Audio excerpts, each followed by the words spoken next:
yourself, okay? Great. Once again, my name is Professor Remysell Salas. So we're today in our book club. This is our third book for the year, which is Carlos Cook's and the Black Nationalism from Garvey to Malcolm.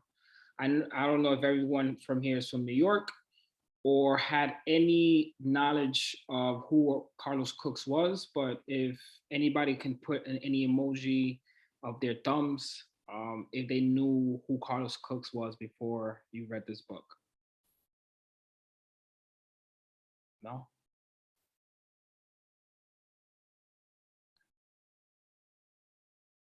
All right. I guess not many. So Carlos Cooks was, we're going to discuss who he was as a man, as well as his vision. But I'd like to start out the day, our session with the Dominican word of the day. And if anybody knows what it is, you can just put your hand up and I'll just call you. But what does chit means? And what does it mean? And where do you think that comes from? What is the origin of this word that came into the Dominican Republic? I see one hand up. Miriam, Yes, hi. how you doing? I believe chat is when you are like interacting with others in a group, kind of like in a group that you feel comfortable in, I would say. And but I do not know where it comes from. Okay. It's very close. Very good. Anybody else wants to take a chance on it? What do you think? There's a lot of words. The thing that makes the some Dominican words very interesting is that it comes from a time when the U.S. occupation happened and they intervened in the Dominican Republic, and a lot of words we still use as today. And chit chat is one of those words. Okay, I guess Doesn't it come from, sorry, doesn't it come from cheat chat? Like you're chatting kind of thing? yes. Who's that? Amy. Yes. Good job. Yeah. So it comes from the word chit chat. So they used to hear it a lot from the American soldiers when folks, particularly folks coming out of the church, they were crowded in different circular groups, and they'll start chatting, and it just became una checha. So now we still use that. I know my grandmother, my uncles, and everyone still uses that word today in the DR. So I always found it very interesting having that root um, to to the American culture. I don't know if anybody else knew that, but I find that very interesting. So I guess we'll get everything started now. So I don't know who read the whole entire book, but this is I was able to print it out and make my own book. But the book is a study of the history of Black nationalism in the Caribbean. It's in the Caribbean, the USA, Great Britain, and Africa. The book is based from a compilation of Carlos Cook's efforts, his accomplishments, his lectures, speeches, as well as his essays, because he is known as one of the greatest Black minds in the world during this time of 1940 and 1966. In this time, civil rights, as you guys know, was happening all over the US, as well as there was a lot of rise of understanding with a lot of African countries as well as in the Caribbean getting their independence. So in Jamaica, you start seeing this rise even earlier than the 1940 when Marcus Garvey, him being a Jamaican descent. So Carlos Cooks being Dominican, he also was under his guidance, and we're going to discuss how that really affected his activism. All right. So one thing is that his work was so great and electrifying that many of his books and many of his speeches were banned from the media, but his work still lives forever in Harlem. I don't know if you guys know, but they just renamed the street in New York City after Carlos Cooks. I don't know if you guys have seen that. No? I haven't. You haven't. So it's I believe it's close to Harlem, but it might be still like almost Sugar Hill. But they just did it this year. So Carlos Cooks was born in the Dominican Republic and was a key link in the history of Black American nationalism. All right. So when we think about Dominicans and Black culture, it's kind of complicated because the way it's put out there in society. But believe it or not, there's a lot of great Black activists, scholars that have lent their time and their efforts and their life work to the movement. And Carlos Cooks is one of the folks that I wanted to highlight in one of these book series. Okay, his strong voice is is in the underusing of the African diaspora in the Dominican Republic and other Latin American countries. All right, so today we're going to discuss who is Carlos Cooks, what is Black nationalism, Marcus Garvey's vision and his movements, and then his vision for the African diaspora. Okay, you guys are ready? Yeah. All right, you guys. Yes. Okay. Yes. That's all. Yes. So vamos a hablar. All right. Is the Dominican Republic part of the African diaspora? This may be you guys can just raise your hand, but this is always a subject of conversation. Do you consider the Dominican Republic being part of the diaspora?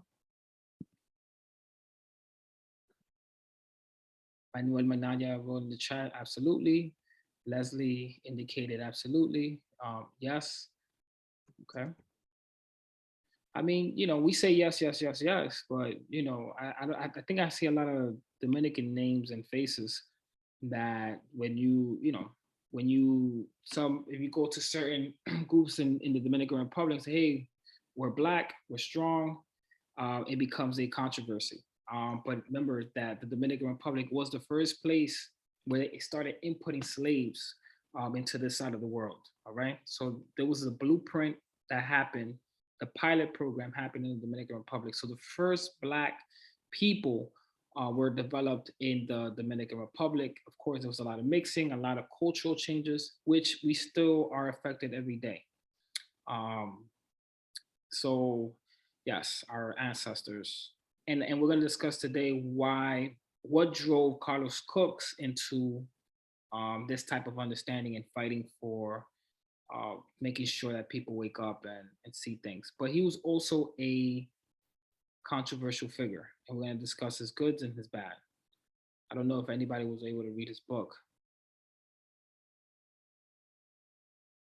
No? I read it.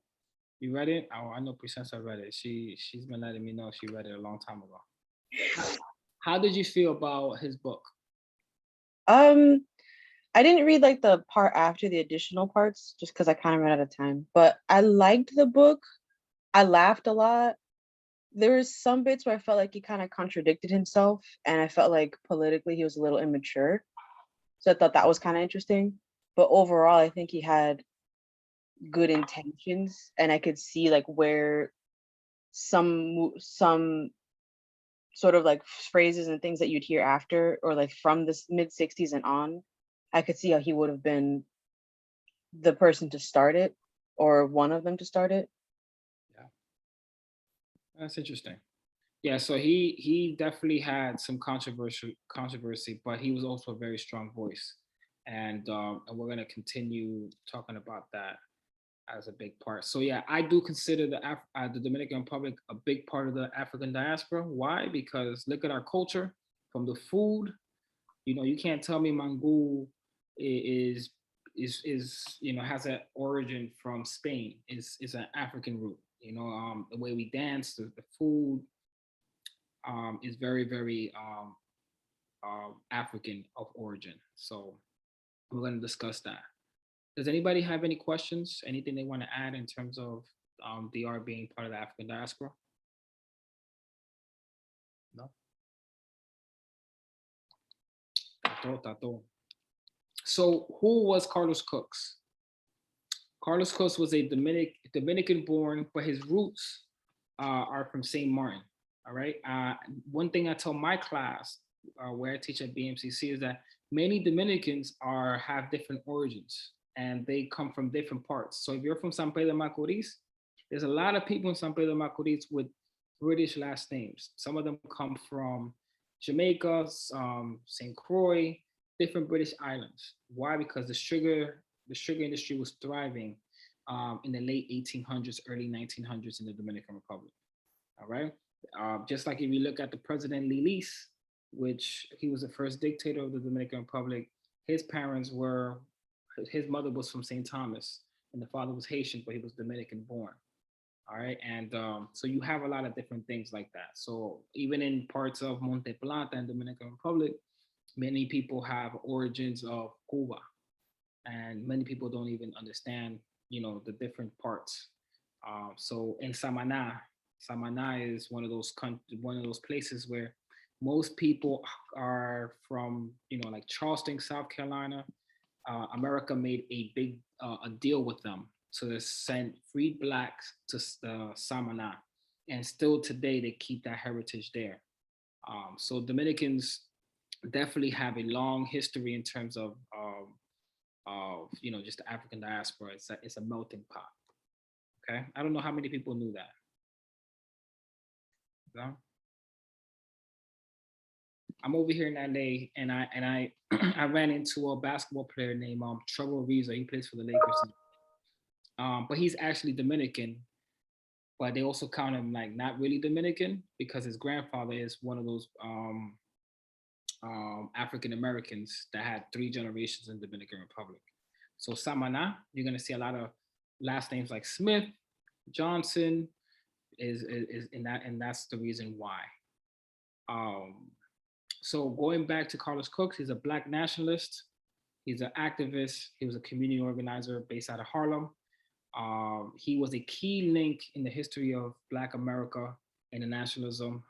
He was very, very close to Marcus Garvey. Who knows who's Marcus Garvey? I feel like I'm the only one that read the book. Princesa, who's Marcus Garvey? I don't know a lot about him. I know he was Jamaican. He was the one who started Pan-Africanism? He is usually rewarded by that. He's the one who amplified it. Yep. And he wanted to encourage people to move back to Africa, and I think also be economically sustainable, like on their own. Yeah. That's all I know. He had the outfit with the hat. Yeah, the outfit, and this is where you see Carlos Cooks with the outfit and the hat. You imagine you see him if Carlos Cooks was here at this time, like, oh, Montro, ¿qué tú haces con esa gorra? I mean, they were distinguished in their outfits at this time. I see that the chat is really booming. Yes, he was negotiating to get everybody back to Africa, or making sure that everybody that's Black, even if you're Dominican, Cuban, from Ghana, whatever, we're all in the same goal in terms of being economically independent, as well as probably going back to Africa and empowerment. Which Carlos Cooks took that as his life calling. And he also founded, Denise, he founded the UNIA. All right. So he followed the teachings of Marcus Garvey very, very closely. And he also had many interactions with Malcolm X. Okay. I know that everybody probably here knows who's Malcolm X. If you don't, oof. Malcolm X is definitely a transcendent leader and icon. So we'll talk a little bit more about him today. So Carlos Cooks administered the advanced division of the UNIA after Marcus Garvey, and after Marcus Garvey was deported to the US. Okay. And he founded his own group, the African Nationalist Pioneer Movement. All right. His whole life work was to empower the Black community worldwide, not just in Harlem, but worldwide. So when you think about, San Pedro de Macorís, they may not say it too much, but yeah, you have people that have been, probably picked on, harassed, and you want to and they wanted to make sure that they were heard. He was raised in the Dominican Republic, so he was able to see how West Indians or Blacks were treated at one point, but he also wanted to make sure that we're empowered in terms of connecting the diaspora. There's always a disconnect. I even find that in my own life's work, where growing up in a part of the Bronx where everybody is West Indian, I didn't really see myself being really different from a Jamaican or anybody like in Trinidad. Like Trinidad used to be a Spanish colony. So this is a thing that they were trying to just, provide knowledge in that they changed colonizers. So they changed the way they speak, but they were still the same Black folks that were taken from different places. They were all the same people. So they should be able to work together. So he wanted to connect all people of African descent in the diaspora to the motherland, and just connect them economically. So we're going to talk about many of his slogans. What was one of his slogans that they still use today that Carlos Cook, the Dominican, created? Buy Black. Buy Black? Who said that? Princesa said it. Thank you so much, Princesa. Yeah, so Buy Black, that was a phrase that Carlos Cook's implemented. In the book, I believe in, I think it's chapter 17, he indicated that he even had repercussions if you, and we should talk about his whole mentality. Like, was it right how they try to go about? So being a Black nationalist, and what do you guys know about that? And how do you feel after reading the book, or just even before reading the book? Because it has some negatives and some positives. I have some thoughts on that. Yes. So I was first introduced to Black nationalism through the book, and I wanted to further understand what it meant. And it said, no one can be for us but us, right? That's the idea that I gathered. And to your point, the way they were trying to go about it seemed in some ways very militant, very harsh.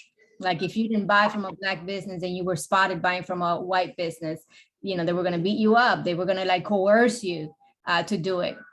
So I thought that that was harsh. And I always wondered as I was reading some of these parts, like, how would that fly today? Like, that was cool back in the days, or what is the version of that today? How do we deliver on the promise in a way that it is more modern? And that's a great question. I mean, I don't even think it was cool back in the day, because we're gonna get into how he went about a lot of things in terms of really shining what Black culture is. And when we talk about Black culture, we're thinking about all the morenitos in Dominican Republic like me, that to really understand where you come from. But in terms of really pushing the narrative, he felt that, yeah, you had to crack a few heads to make an example, so people will get scared and they're like, oh, we're gonna buy in Black in businesses. But it's a difficult thing. I don't know if you guys saw a Netflix special by Killer Mike. Killer Mike was trying to do the same thing and trying to figure out where they can buy. You did? I loved the special, yes. Thank you so much, Angie, founder welcome. of Dominican Writers. So yeah, so he tried to even incorporate like Cripa-Cola, like anything that's very Black, like buy your own item, but it's just very, very hard to, if you see the root of things in economics. So one of the things that I will say that Carlos Cooks always saw is that in the Black community, they never bought, and in the book it mentions that they always bought from somebody else, but never from their own. And he wanted to make sure that the Black and in the Caribbean and Latino community can buy together and create an economic force. But he was taking a very drastic stance, which I don't think, I wouldn't stand for it, but he was all about it. And you could tell that he did not play around when it's trying to empower the people. Idea that look out for each other and support enough. Yes, my co-star. So yeah, basically he wants to make sure that people looked out for each other and made sure that the world saw the value that you know, people of the diaspora uh, brought to the table. So he wanted to make sure that you saw that even if people, like, I think today, if you had a Carlos Cooks, people will try to discredit him for being Dominican, because when you think about what Dominican Republic is, they usually try to discredit in terms of that's not Black enough. And there's a reason why I found him interesting, because you're always gonna see an Afro-Dominican really, you know, really pushing the narrative, and he knows his history. And he was really a big part of the cause. So, and in the Dominican Republic, if not somebody was being oppressed, and it's you know, sometimes it's the folks from like San Pedro Macorís or San Cristobal or things of that nature. So, um, so we're gonna continue speaking about that, and how he wanted to continue to step into the motherland and push everybody together, and how he was calling out all the global leaders. So he did not have any hair on his tongue.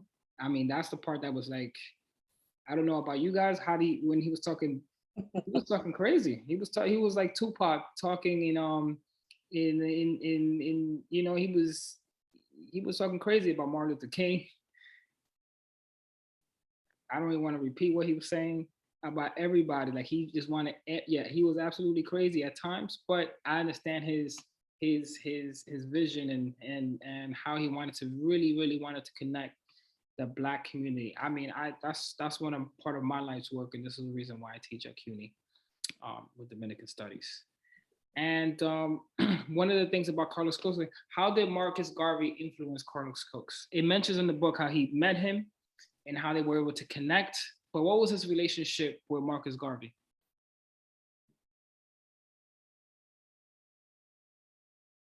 Anybody want to take a shot? I know it was a long book, but Garvey was like his mentor, right? yeah, he looked up to him, and yeah, and like in the chat, Costa mentioned he was very inspired by him. Yeah, yeah, Valerie. So yeah, he's he was a big mentor to him, and is one of those people that when he said he met him as a young child. When Marcus Garvey made it big in the United States, he was going to different countries in the Caribbean and Latin America, trying to make sure his vision and what he stood for was being heard all around the world. His main focus is that let's look past nationalism. So when we think about nationalism, you think about what are you in terms of, oh, I'm Jamaican or Dominican. He wanted to make sure that everybody came together and, you know, and supported each other. Okay. So that was a big part of his upbringing. Does anybody have any questions about Carlos Cooks, the person, how, you know, his thoughts, his visions, his thoughts? Yes, sir. Yeah, I had a question actually. I don't know if it's so much about Carlos Cooks, but just something I have wondered and thought about. So first of all, thank you for putting this together and for presenting this book. I had been looking for information about Carlos Cooks for a while. So it was great to be able to read some of this. Unfortunately, I was not able to complete all of it. But my question was about, I know his parents, right, if I understand correctly, were part of the UNIA as well. And I was wondering, like, what happened to the UNIA in the Dominican Republic? Excuse me, I'm outside. I'm about to be inside soon. But like, cause I've tried to find information about what happened to the UNIA and like where they went. And I've tried to ask like people who I know in the Dominican Republic about like those types of groups, and I haven't been able to find much information. So if you have any idea, I'd like to know. So yeah, you know, and that's a powerful question.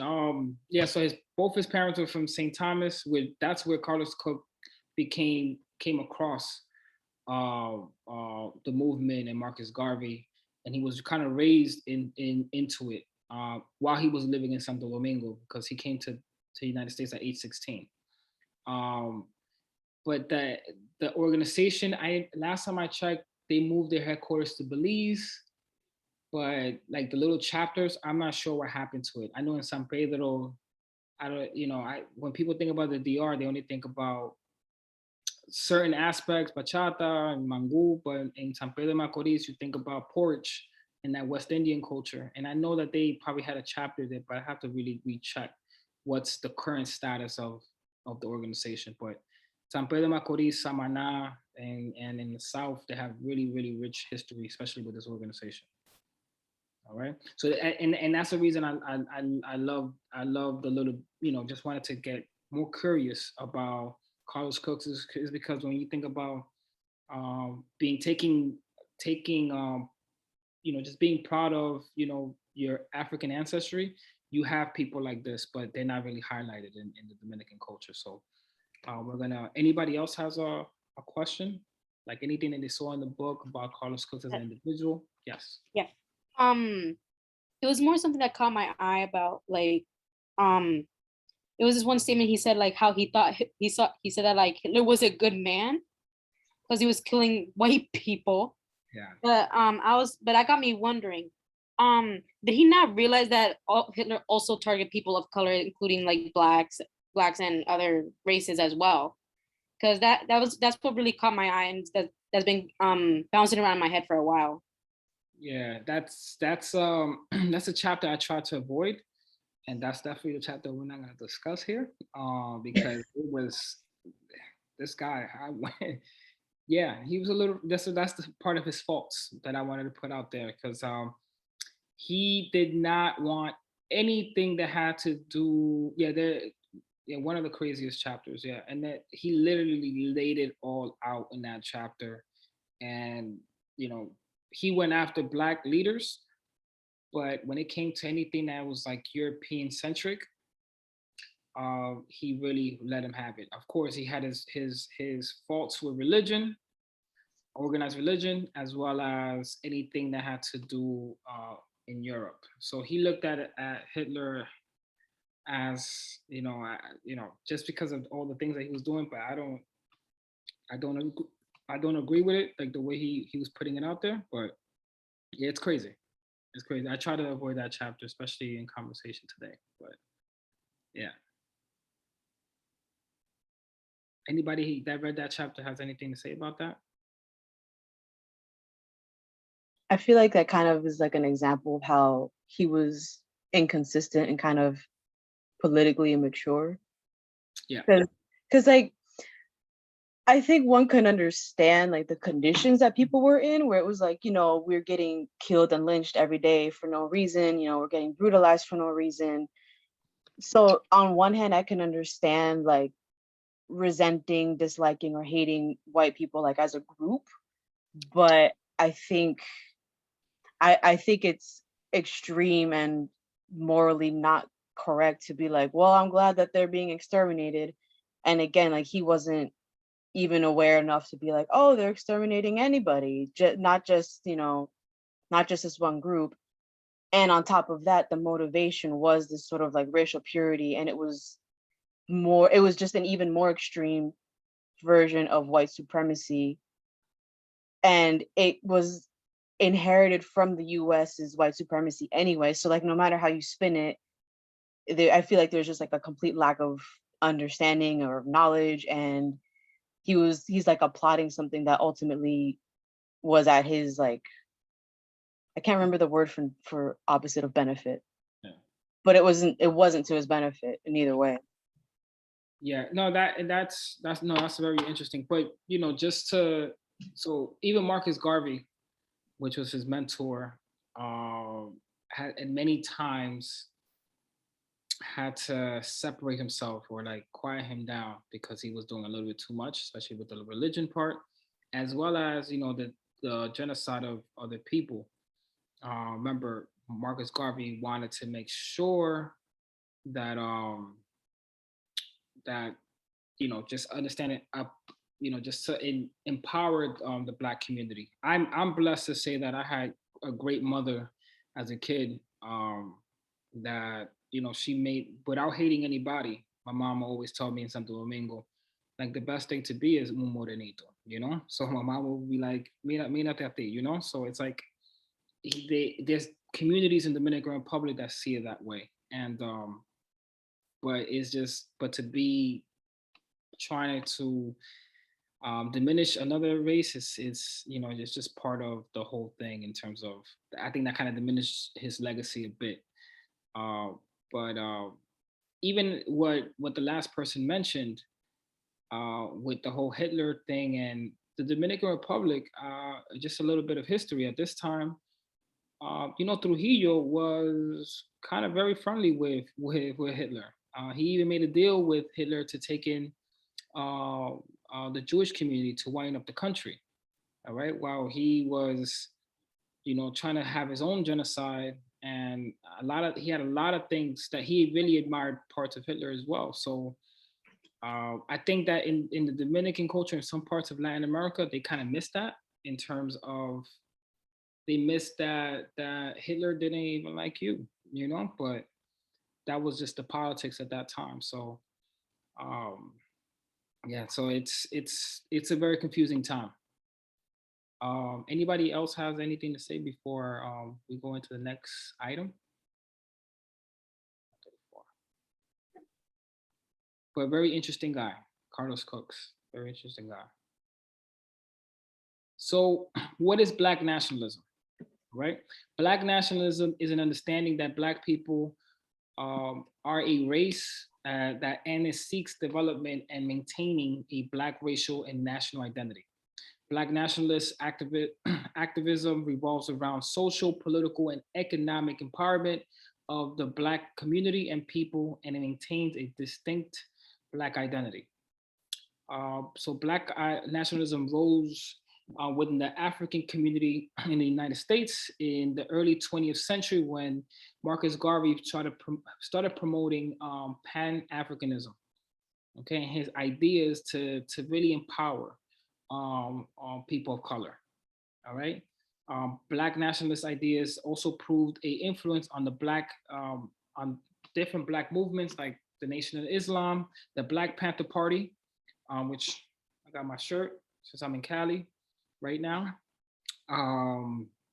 as well as many other movements like the Cimarrones in the Dominican Republic and Panama.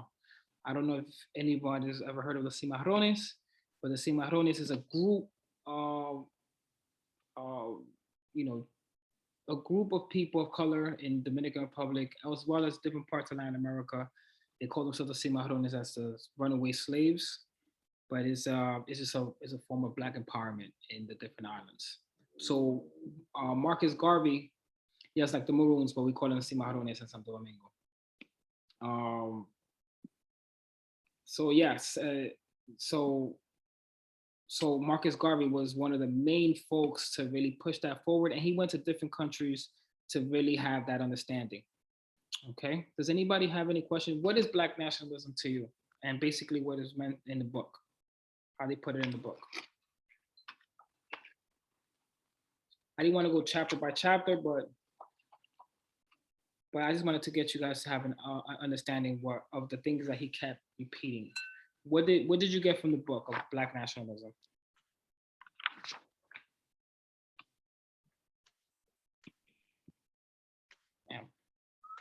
Están durmiendo ustedes. Okay. We're just giving everyone else opportunities to speak all at once. That's okay. So just like I mentioned there, like, we mentioned earlier about one of the main campaigns that Carlos Cooks put is the Buy Black campaign. And buying Black really indicated keeping the money, the Black dollar, the dollar. And when he says Black, he also mentioned like Black Dominicans and Caribbean folks, keeping that dollar in the community so then they can hire more of their people and do more things in their community. So just basically empowering the Black community to invest more and do more. I don't know if you guys have heard of other campaigns that is similar, or anything that you guys took in from the Black nationalism from the book.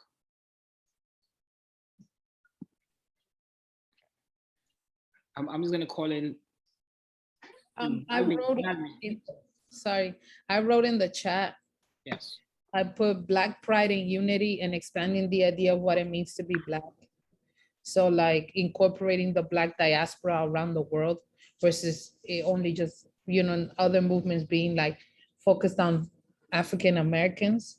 And then the importance of just knowledge about our history and understanding like where we come from, Yep. like the challenges that we faced, the different ways in which we have oppressed.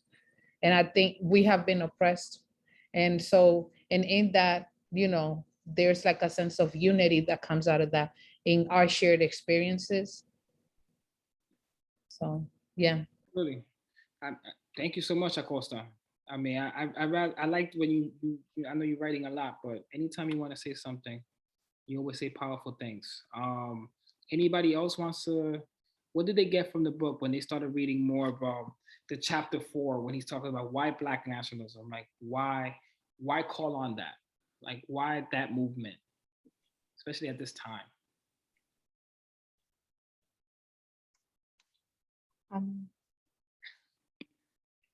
heard somebody. That was me.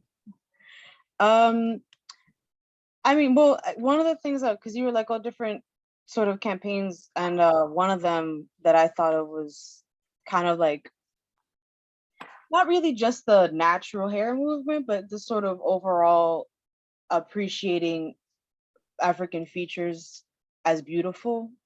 Yes.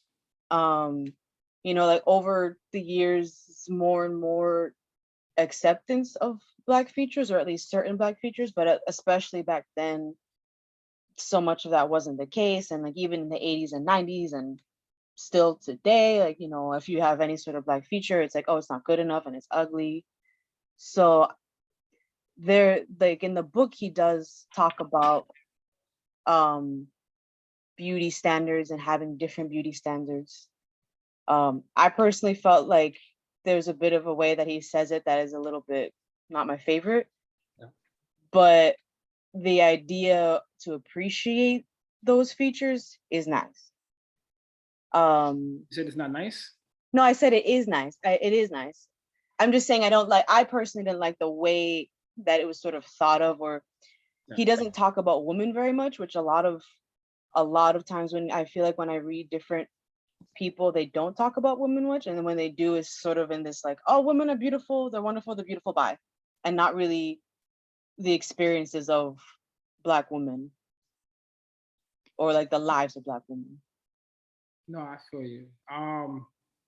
No, absolutely. I mean, and I don't know if anybody wants to chime on that, especially in the beauty standard. No, go ahead. He's not the only one. Like there's others that have done it or said it. Like even Malcolm X was doing, like, says it like that. Even people today, like it's not any sort. It's not him's not the only one, but I do like that there was that effort to appreciate Black beauty. Yes. I see that Valerie also mentioned on this. Yeah, of course. And that's the main thing that he wanted to make sure that globally people see that Black people is not just a context in America, but it's globally. If you know about I know many of you guys are from City College taking a class similar to the Dominican diaspora and the Black diaspora, that there was more slaves put in the island of in the Dominican Republic, Haiti, than way more than the United States. And that's a little island. So just think about how big the culture is influenced by that. So he wanted to make sure in terms of that people understood that, people outside. So he always felt Black, even growing up in the Dominican Republic. And which is always mind-blowing to me, because when we think about I see a lot of memes, I'm saying, like, when they have like a dark skinned guy with curly hair and say, hey, me no Black, I'm Dominican. That's just one aspect of some of the people in the Dominican Republic, but many Dominicans have that pride. I know where I'm from, in the capital, which is called Mandinga, which is an African tribe. They're very proud of the history and the food that they eat and things of that nature. And they know they have Inosmina in the capital. I don't know if you have people from Inosmina here, but that's usually a big community. That's that was a community put together by runaway slaves and Black folks in many centuries ago. But yeah, in terms of Black beauty and everything, yeah, he wanted to make sure that people understood that you can't just look at a Black woman, or that the beauty standards that they had back then didn't really apply to them, and it didn't apply. That they wanted to make sure everybody knew that the Black women, or women of African descent, they were more than beautiful, just as beautiful. But sometimes, he couldn't. I felt like he sounded a little sexualized, but but I get his drift in terms of trying to make sure that people saw that that Black women are powerful, and even had that standard of beauty even higher. I'm seeing in the chat takeaways in Black race and culture. Yes, Santana, do you want to speak about that? You want to mention that? Sure, I can. I think it was very interesting how he framed the existence and the power of the Black race even before enslaved people, right? Because I think that was a big point. History here, and as you learn, it starts with slavery for Black people, but that's not where our story started. And I think that I enjoyed him going as far back as saying, we were building pyramids, we were building things while you guys were still in caves. So I think that was an interesting paradigm shift, because most people don't think that far. Yeah, absolutely. So that's one thing that when people thought about the way he spoke, it was very powerful. They always acknowledge he didn't hold back. Like, he didn't hold back. He wanted to make sure he was heard. He may not like the press. He always liked to keep it low key, but if you know, you know. And people knew that uh-oh, what happened there? Do you guys still see? Yeah. We can see, but you're clicking on Black people. No, Who wants to highlight our importance? no, it's on my end, it went somewhere else. Okay, I'm back. So yeah, so he wanted to make sure that that people understood the Black pride and the empowerment for understanding the history.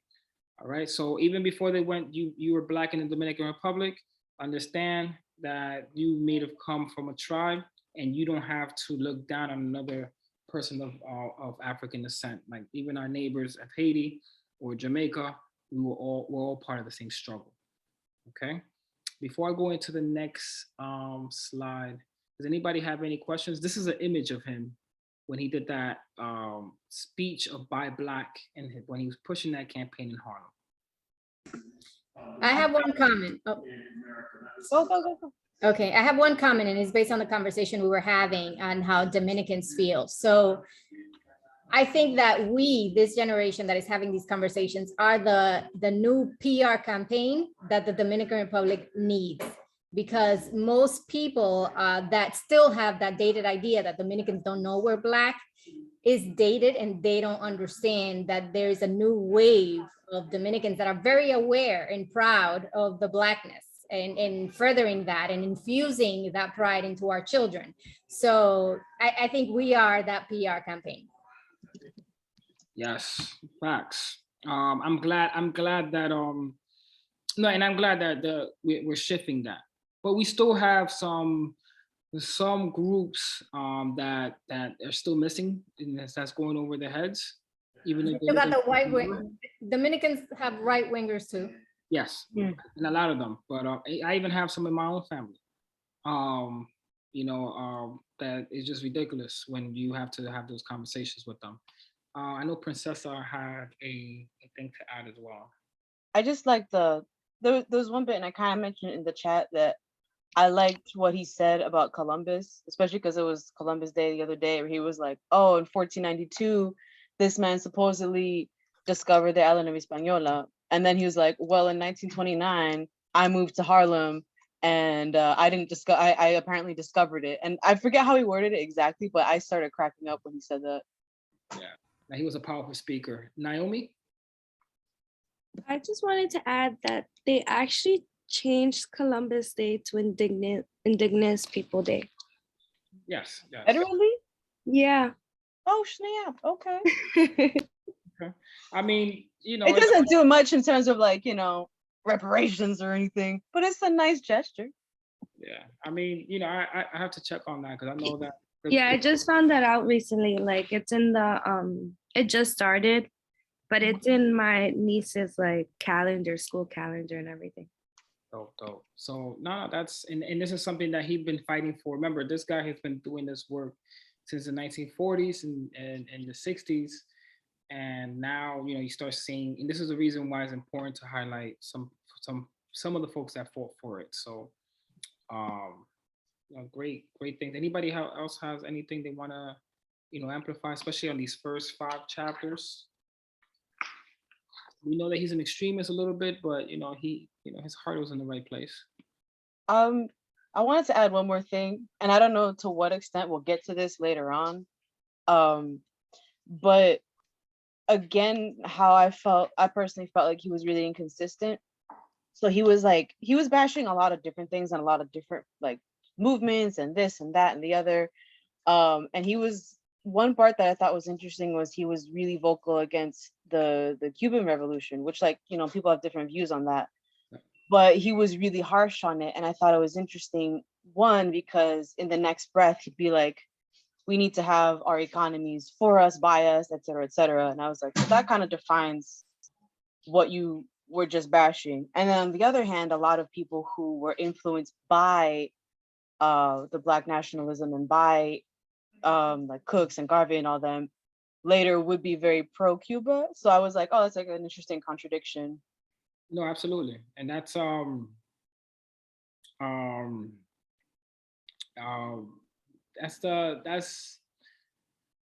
when Fidel did the revolution in 59 and in 62, when they put the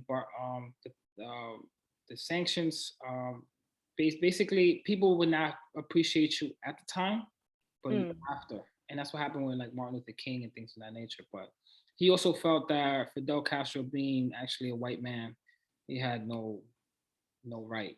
And Che being more, so he was just very black.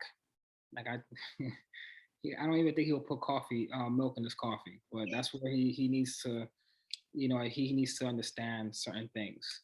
I know that somebody put all due respect. Yes, of course, but in terms of in terms of the Dominican Republic, yes, we all have a multiculturalism, just like Black people in the United States. Many of them are mixed with white, many of them in Cuba, Puerto Rico, and things of that nature. But we're highlighting how the diminished aspect of the African side is not mentioned. I mean, just like, and I'm very clear about this, with even in being raised with very Dominican people in my family. My grandfather, Mr. Santana, he will tell me that I'm not Black. Nosotros somos dominicanos y somos blancos.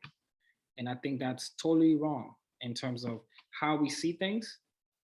But just being able to travel to Africa and different countries, even Europe, you will see that the Dominican culture is very, very influenced by Black culture. Mangú, bachata, you're not going to see that from Spaniards in the 1700s. So, but we'll continue to speak about Black nationalism, which I think is very important coming from a Dominican at this time, to being ahead of that movement. So Garvey's vision and his movements, that was his biggest influence. That was his the person for like if you look at Malcolm X with the Prophet Elijah Muhammad, and he was like the person that influenced him to get his start, and he just kept going. So his influence on Cook, He was the founder of the first and the first president, which he called himself the first president, the general of the Universal Negro Improvement Association and the African Communities League, which is commonly still known as UNIA, through which he declared himself the provisional president of Africa, as well as the, with his ideas, people see him as the father of Pan-Africanism. All right, when I say Pan-Africanism, you see deeper than lines, political lines that were invented by men in politics and government. All right, so if you go to a country, you see the people, not what's their nationality. So, and if it's people from African descent, you have that common bond, and he wanted to make sure he pushed that forward. Does anybody have, anything they took in about Garvey's vision, his movements, what Marcus Garvey stood for?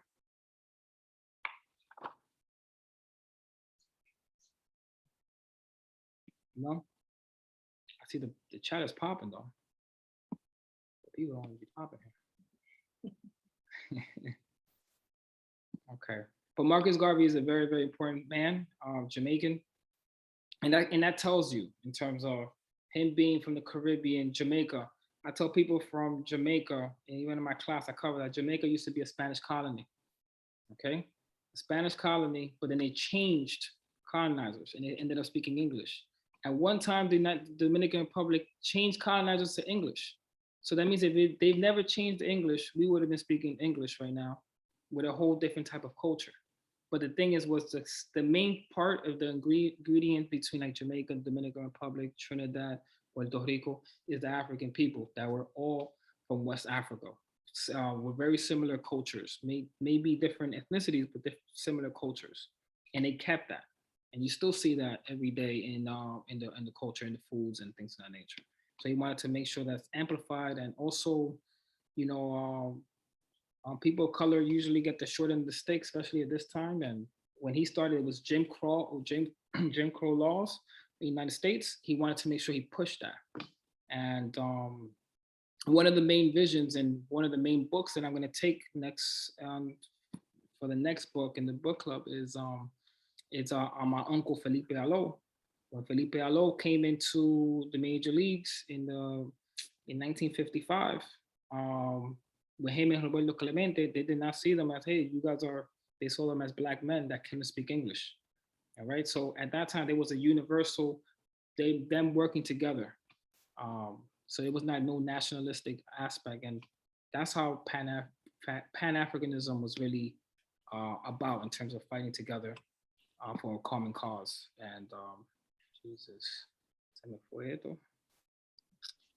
does anybody have any questions?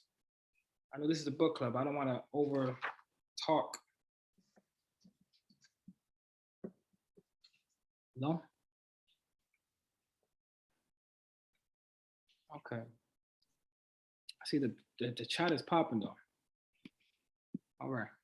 So I will just move forward from chapter 12. And I know after a few chapters, he just started talking about his opinions on different global leaders, as well as the global movement in different countries. So he always had his, he always wanted to fight for all displaced Black folks from Africa. That's how he looked at people that were captured in slavery. But he also had his eyes on different movements. So Ethiopia was very special to him, and he mentioned it many times in the text. Why was Ethiopia a big sense of, especially with the connection with Harlem? Why was this a big topic in this book? Because they resisted Italian imperialism. So they were coming in, the Italians were coming in, yes. You want to emphasize, I don't know if you know the context, and I think they mentioned it a little bit in the book.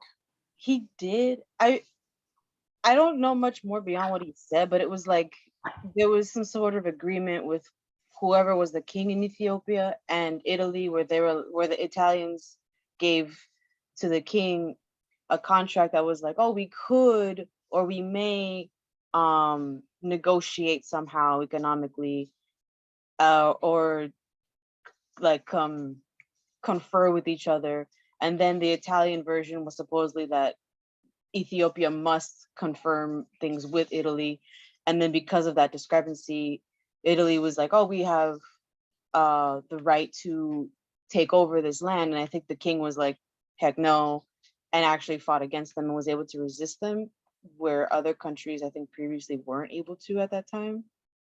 Yeah. So and that goes a big part of it. So this is more in this century, more the last century as well, that Ethiopia was like one of the last places where European colonialism did not come in play, and they saw that as a threat into that during this time to let that happen. So you had a lot of people in Harlem that wanted to fight to enter and fight for that war. And that's like documented everywhere. And one of the main things is that with all the wars that the Americans were having at the time, you know, World War I, World War II, and they're like, hey, we don't want to fight people that has never done anything to us. We want to fight for Ethiopia. So in Harlem, and Ethiopia has a very long history, and he wanted to make sure that Ethiopia can stay free.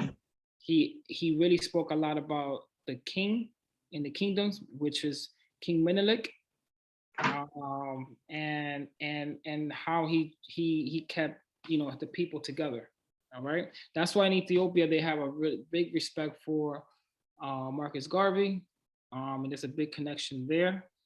And he also spoke very highly of like Haiti, how Haiti was disenfranchised, and there's a lot of things that happened in Haiti that it never allowed them to really grow into the superpower that it could have been. All right. In Haiti, he mentioned that the sanctions that the Americans and the French put out there, it really made them look bad. It really, yes, he used the word, and yes, and we're gonna talk about that when we talk about Selassie, because he really hated Selassie from Ethiopia. All the world leaders down here, he went at them.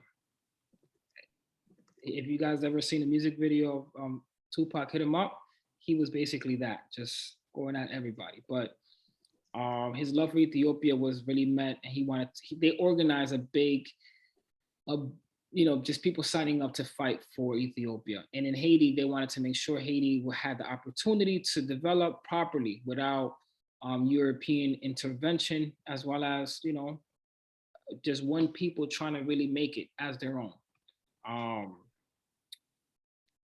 Does anybody want to discuss his thoughts on Liberia? And does anybody know how he looked at Liberia in terms of his thoughts of the development of Liberia? He mentioned a lot of that in chapter 21, 22. I guess this was like a tough read. I can share something. He thought that Liberia was populated by Black people that thought they were white, because they had been the folks that returned to Africa post-slavery, and he thought that they were just trying to recreate another America there. Yes, he even mentioned that many people in Liberia wanted to own slaves. And he was like, we're not gonna have that. So he wanted to have pro-Black leaders to really lead and be free and empower other African nations. So Liberia was made from the US, and they put free slaves over there. Same thing that happened in Samana. Many people, I always have to let people know about Samana, like people forget Samana. The people that lived there, most of them came from the South, and free slaves that left the US. So they tried to do that with Liberia, with a whole entire nation. They gave them a government and things of that nature. In the beginning, it did not run so smoothly, but throughout the years, they were able to really integrate and create a safer society. But he really called out on Liberia in terms of making it safer for the people there. Does anybody have any questions? any things? I like talking to, I don't like talking to myself. I turned on the computer today and was like, hey, let me talk to myself in front of everybody. Okay. So, so I will continue in terms of his thoughts on like the world leaders. And you'll see that in the later chapters which I'm not going to discuss the chapter of 28, but he wanted to make sure people were able to organize correctly. And they wanted to make sure that the global leaders that they had at this time, like, Martin Luther King, Du Bois, Adam Klein Powell, did not diminish the work that it was being done in terms of, Black nationalists or Black empowerment. Anybody that's part of any work, they will always have opposition in terms of disagreements with folks. So I kind of don't agree in the manner that he went about it, but this man he never held back. He definitely let you know who he was and how he stood. So he definitely came at Martin Luther King as well as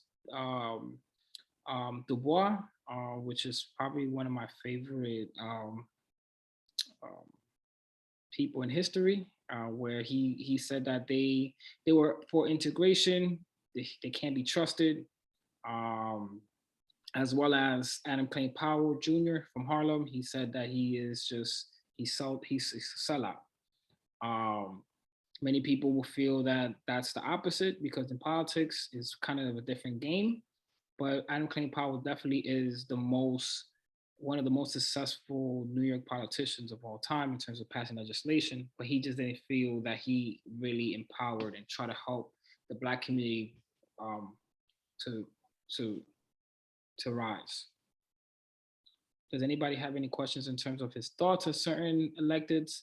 President Lilis in the Dominican Republic. What did he say on Lilis? I thought it was ridiculous, but this is, just being able to teach Dominican history. But to me, Lilis is one of the worst presidents of all time.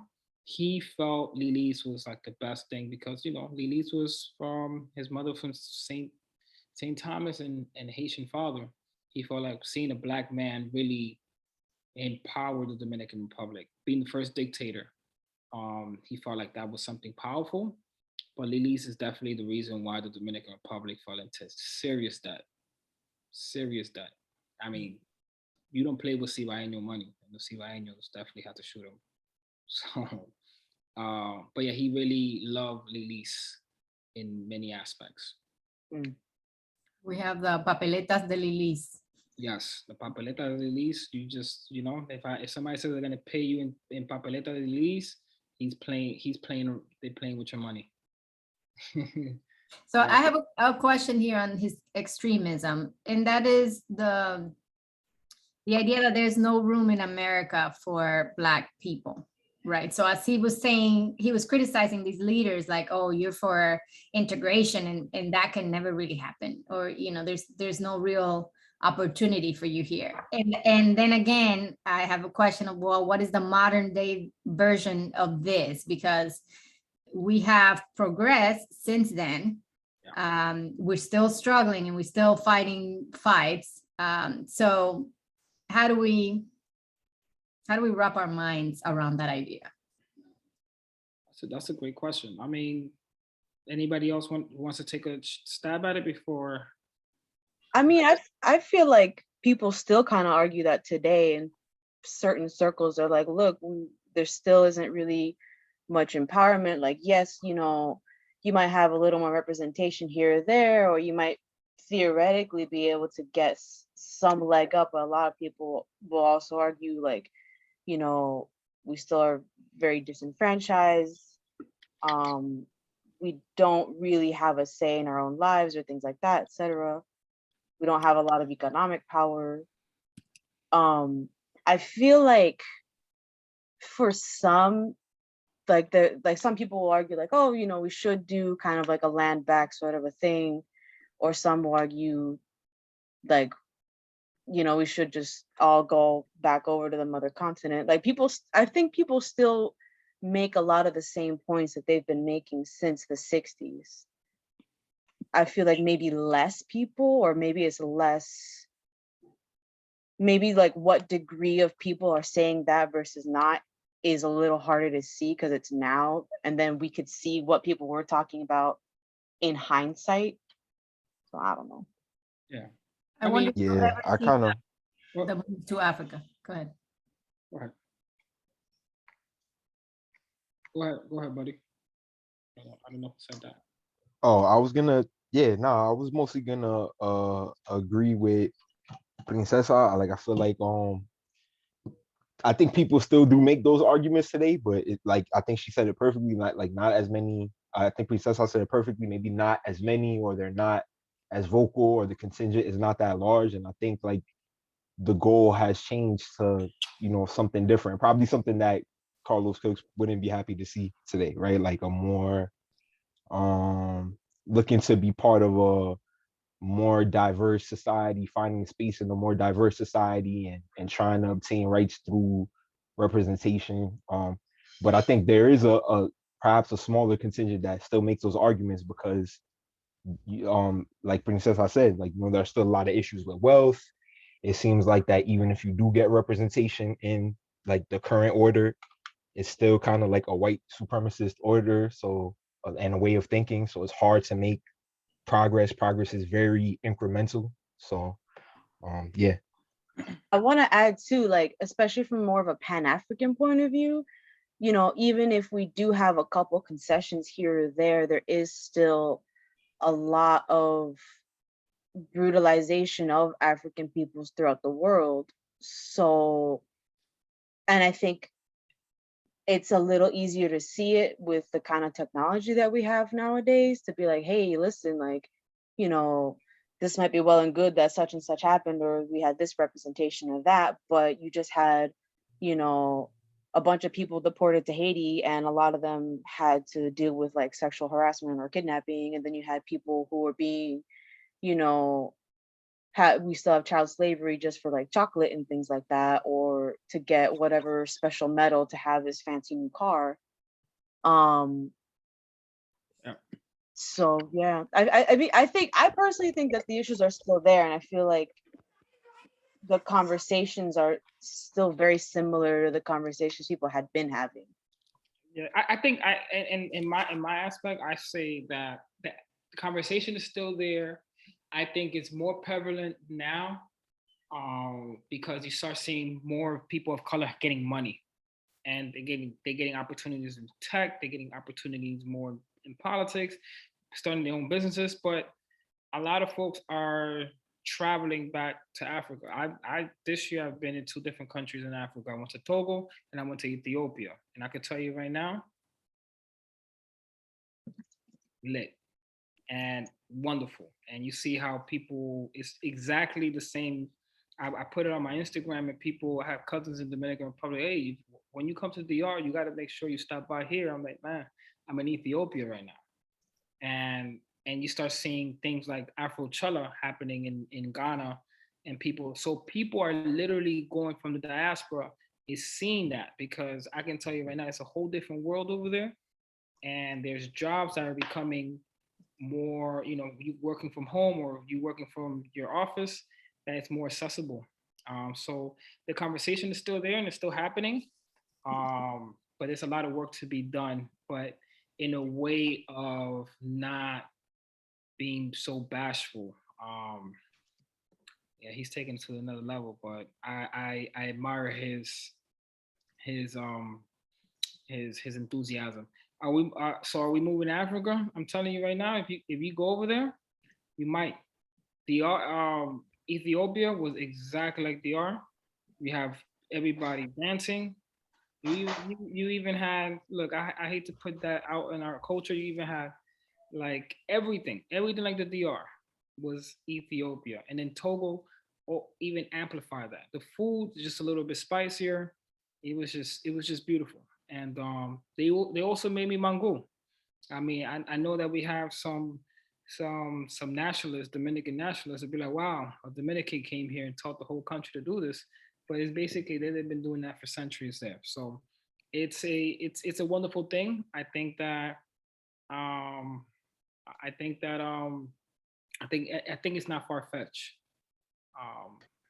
If you're able to travel there, you'll see it. And that's one of the things that, even though he hated Dubois and him always talked about going back home. To Dubois ended up dying in Ghana. So just going into the next slide.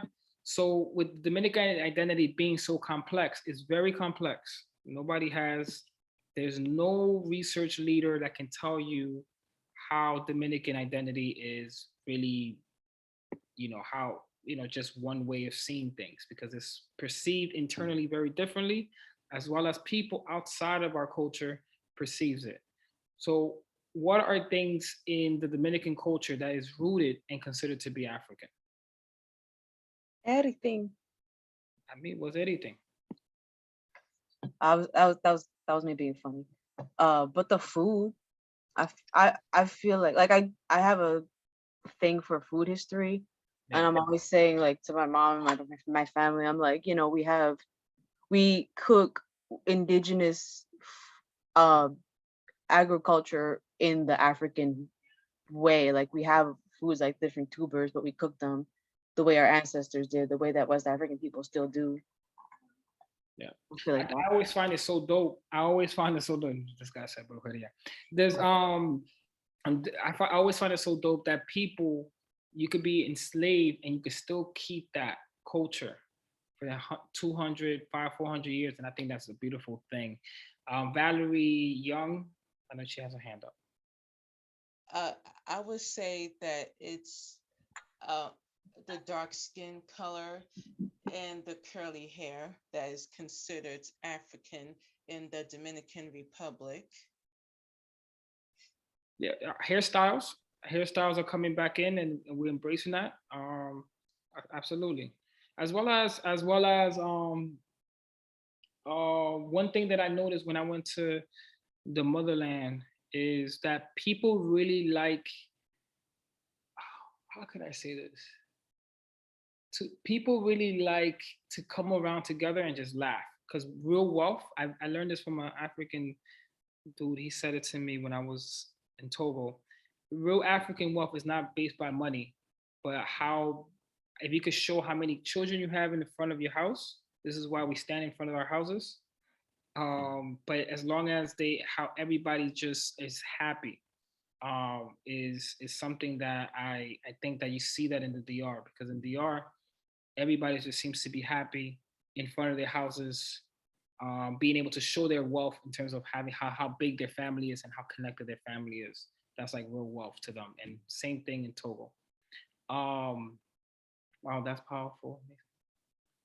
Front of my house, yeah. So that's like really, really big. So if you take this in, when you go to certain communities, they don't want you to be in the front of the house. They want you to keep everything in the back, inside.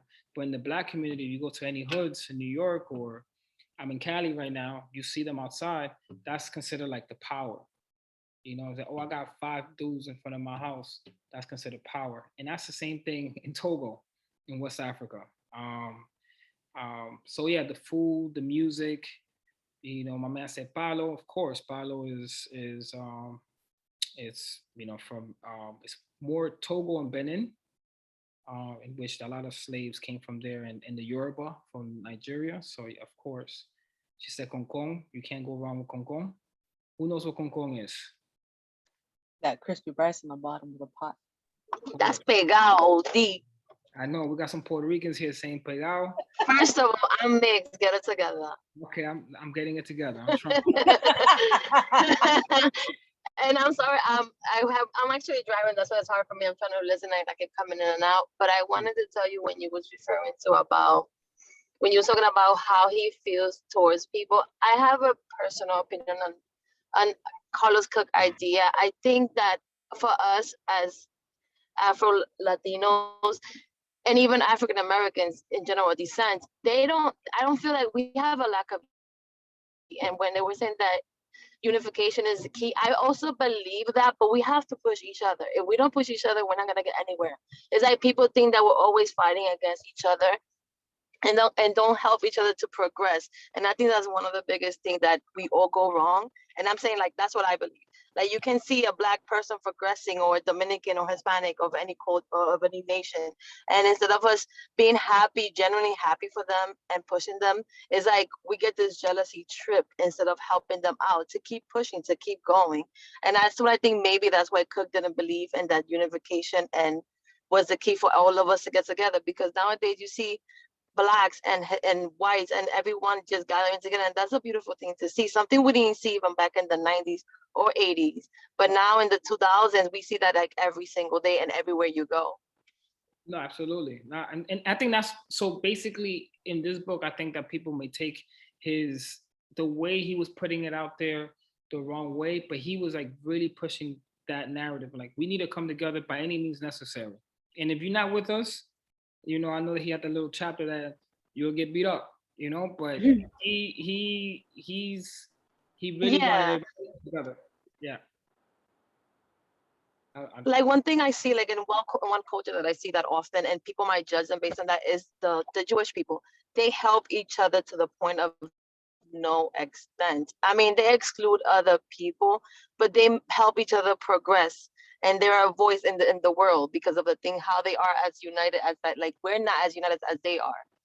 I don't know if you believe that, but I actually do. I see that. I mean, because I work in Harlem, but I also relate to people in other areas in New York City. And I see that often, like, when you go to their areas, like, it's all about them and making sure that each and every single one of them progress and get to where they need to be. No, absolutely. And that, I think that's what he was putting out in the book. So in the book, you go to Chinatown, you're gonna see how how the Chinese help each other out, and you go to any Jewish community, they're gonna help each other out by any means necessary. You go to different cultures, and they'll do that. But the thing is, the Black and Latino community, they would buy from everybody else but themselves, and that's what he was pushing that narrative, and I know he meant well, but yeah, it's something that we need to do. I see it every day with the Dominicans. I am a Dominican, whereas some people be like, oh, ¿y quién él? ¿Qué se cree? ¿Qué se cree? Like, because you're already doing a little bit too much more than the other. And I think that we should definitely support each other by any means. And it's not necessarily all ethnicities that we have, because I mean, shout out, I feel like the Boricuas, they definitely, you see one Boricua, they all in there, so but I feel that Dominicans and different West Indian countries, we need to start really pushing each other forward. So yeah, so a lot of great things were mentioned in terms of everything that's from the culture, the Dominican culture, that's rooted from Africa. I say that, yeah, I say that he said hand mannerisms. This is what I'm doing with my hands right now, and pointing with lips. Yes, I've seen that so many times in West Africa that I'm like, wow, we still do that. So just a lot of things that we may not even understand that comes from Africa, and it's a beautiful thing. Can I add? There's certain ways of just like existing that I feel like you can't really define or express with words, but I feel like there's certain, like, especially if I see a Nollywood movie, or if I pass by someone who's Yoruba specifically, or but like other Nigerian groups too, but I feel like Yoruba, I see it a lot. I'll be like, they're like Dominican, like they're acting like a Dominican, and like there's certain ways where I don't know how to explain it, but especially if I watch a Nollywood film, I'm like, it's the same thing. They're speaking a little differently, and that's it. It's the same people. That's where we came from. No, and that's how I felt. So I before we end today's session, I will let everybody know. Go to the continent one day, any country, and you'll see, especially West Africa, you'll see it. And Ethiopia, even though it's East Africa, it's another level. It's okay, Camila. But yeah, one thing that even with the item of supporting each other, I want to mention that I think we're growing, and I think that when you see some things in different places, you start seeing people embracing each other. Because I know I'm over here in Cali, and you know, you had I had a young dude tell me, yo, I see you doing your thing, brother. He gave me a, you know, we get each other the head nod, and it felt good. It's like a universal thing. So I feel like after this book, I want everybody to really find a way to really connect, even with people that might not be the same national country, but also see other Black people as, you know, family, cousins, and that's how we will move Carlos Cook's message forward. This guy Abe is really going in the chat in terms of that's another thing. Ven acá. But I know that I know that we're already at the end.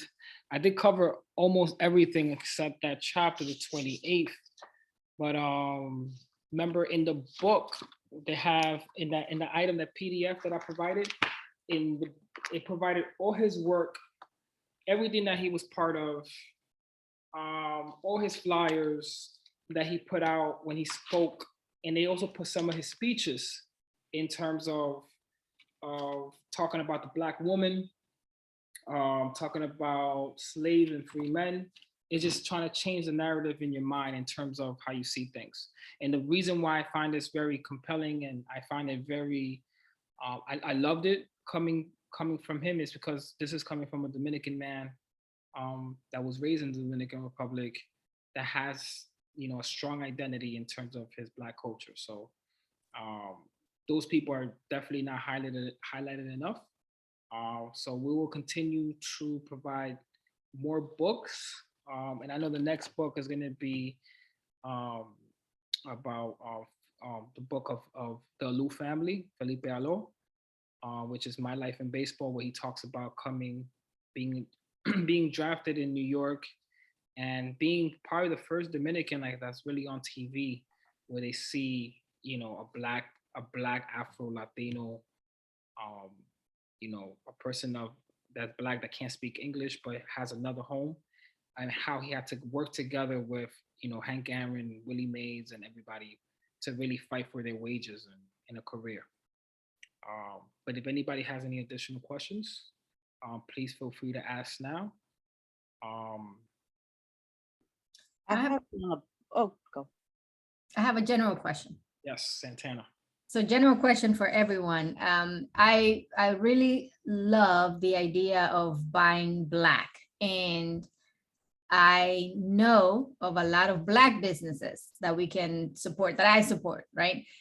But I don't have the same grasp on Dominican businesses. So I would like to know if anybody knows, is there a collective? Is there an app? Is there something that we can find for supporting Dominican businesses? Because to me, that is still an idea that it is very relevant today that we can use to help one another out, that I don't think that we are using to the highest of its ability and capacity. I'm familiar with Peralta, but does he have a list of a lot of other businesses? Yeah, so remember, the Dominican Writers is supporting Dominican writers and things of that nature, but I do believe that should have a list of businesses. One of the things that I always mention about the Dominican people, because I teach that in CUNY, is that it's a lot of entrepreneurship, and they value entrepreneurship. So there's a lot of businesses out there, and even if you don't live in the same city, you could probably order in. So I'm gonna talk to Angie from the Dominican Writers, and maybe we could put something together where everybody can have a, you know, in the website, understand where you can get some things, Dominican businesses. So that's a beautiful thing, Santana. Thank you. The closest thing that I could think of is the company that we are currently partnering with for our book box, Onekin, is Dominican owned. And she created that website to support Black and brown entrepreneurs, small business entrepreneurs. And I think that she would be, her name is Jennifer Gomez. Mm-hmm. I think that she would be a great point of contact to see how something like this, if it doesn't exist, because I haven't seen it, even though I only work with Dominicans, she would be a great contact to reach out to and see how this can be done, because she already created one just for Black and brown. One of the things that I've noticed is with a lot of our businesses, for example, here in Washington Heights, we have so many businesses that have been here for more than 20 years, right? And they are still working in a very archaic manner. For example, yesterday I went into Lino Press. Lino Press has like 25 years in the Washington Heights area on 193rd Street. And it is now that the owner's son is taking over and renovating their point of sale system and getting them a website, doing more marketing and promo, creating a catalog for him. And I know that that's the case for a lot of Dominican owned businesses, that they don't, we're just savvy enough to create something without too much of the business background. You know, we're quick to open a hair salon porque en mi casa yo arreglaba pelo, but I might not have a hair degree, right? I learned that in my house, or now I'm a barber. And, you know, those type of businesses don't really require that they set themselves up a specific way. And those are the businesses that really, really need the help, right? So it would be like also doing like un recorrido, right? Throughout New York City to also get these people to sign up and understand what the advantages would be of by Dominican. Right? I mean, that's my motto. Dominican Writers is run for and by Dominicans. I reach out to Dominicans before I reach out to anyone else, because I have yet to find a Dominican that doesn't have a skill that I need. We have it. You just gotta ask around. But yeah, I think I will definitely ask Jennifer and Yadira. You're more than happy to reach out to me via email. Because, you know, I think that's something that could, you know, my brother's a app developer. He just created his first app that he'll be sharing next week. So, you know, we already have that. And I'm a marketer and I help small businesses. So I want to make sure that the businesses that need the help, they can get it.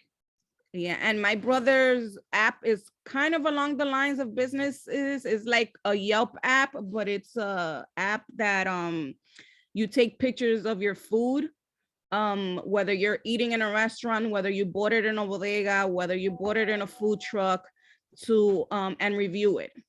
Because you know, Yelp is only for restaurants and businesses, but they don't list like your food truck on the corner, like your favorite food truck. They don't list the bodega that sells your favorite pastelitos, right? Or la mujer de la bichuela en la 181. Nobody's listing that, right? Nobody's reviewing and letting people know. You find out about these businesses through word of mouth, right? So it's definitely doable. So. And what is, I'll email you about Jennifer's contact info. Yeah, I'll share it with you. Okay, great. I love the simple fact that we're carrying the, you know, the goal that, you know, Carlos Cooks was trying to do in terms of, you know, unifying the dollar and economic empowerment. So if you guys still want to have, I think that we will still keep the PDF up. If you need, you know, more time to read the book, please feel free to email me or Angie for our next book, which is going to be, like I mentioned, is about the Alou family and baseball. And thank you for everyone that came in today and joined us and participated today. I have a quick question on the book club. Yes. Is it going to is it going to be just sort of continuous, or is it like, oh, it's only for 2021 and then after that, no más? Me and Angie have to talk about that. But yeah, it's we're trying to figure that out. You know, it depends on Angie. Angie, she's the boss. So but we'll keep you posted. Okay, thank you. All right, y'all. Well, you guys have a wonderful rest of your night. And I'm continue enjoying California, and I hope to see you guys in the next book club, which is going to be a very uplifting book. Have a good night. Have a good night, y'all. Thank you, Demi. Bye, y'all. Good night.